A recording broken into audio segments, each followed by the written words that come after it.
Another area where people worry about the impact of foreigners is housing. Especially this year with house prices going up sharply, people are very concerned. And some Singaporeans blame it on foreigners. And I have no doubt that when immigrants come and work permit holders come, it contributes to housing demand because they must live somewhere and houses have to be built for them, which we will do. But there are also other broader economic forces at work. Because if we look back over the last 2 years, the number of people in Singapore have been more or less the same throughout. But 2 years ago, property prices were falling. And they were falling last year until the middle of the year when suddenly the mood changed and the property prices started shooting up again.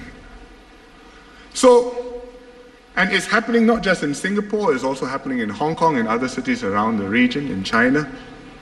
And therefore, there are other broader factors at work.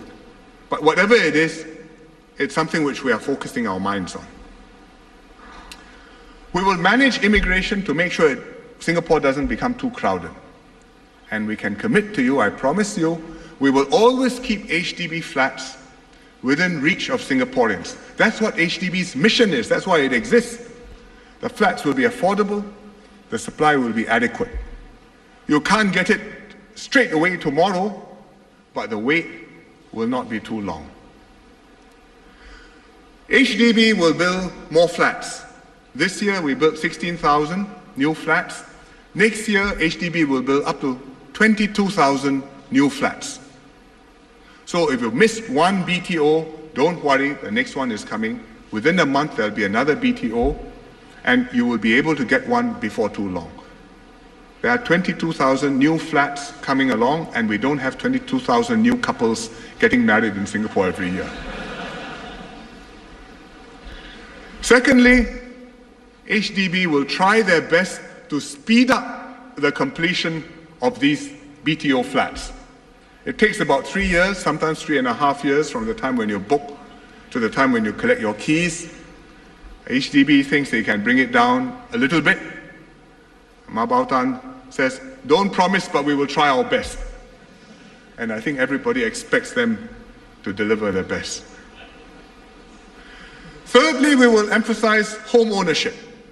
We've loosened up on rules for private property owners to buy HDB resale flats. Over the years, I think there are quite a number of private property owners who buy HDB resale flats and then they resell them within quite a short period of time because they are allowed to within 1 year or 2 years. We've raised the period a little bit, but I think we should tighten up on rules further so that it's quite clear that HDB flats are meant primarily for owner occupation.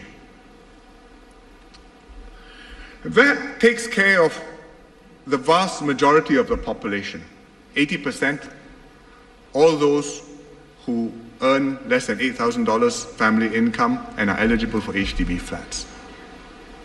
But there's a sandwich group, those who are earning a bit more than $8,000, but who can't quite afford private property.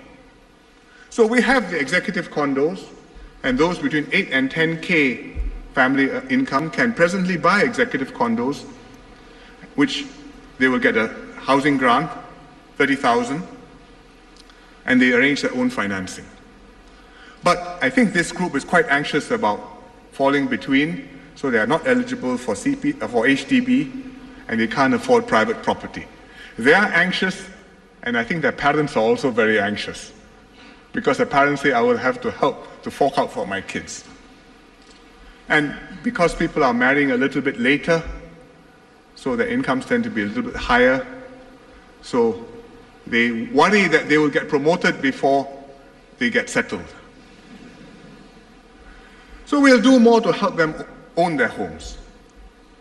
We will widen the choice which is open to this group between 8 and 10K beyond executive condos to allow them to buy HDB DBSS flats, design, build and sell scheme, which are quite many because every year we have a few thousand DBSS flats, as many as we have executive condo flats on sale.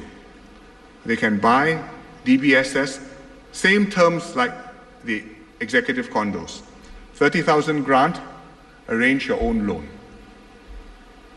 And we will release more land so that we will build more ECs, more DBSS, and there will be enough supply for this group of Singaporeans as well. The third part of the property market is the private property market. We've twice acted to cool the market, once last year and once in February this year, but the prices are still rising, the cash over valuations are still high. I think we need to do more. I don't want to go into the details tonight, otherwise you will remember nothing else about my speech.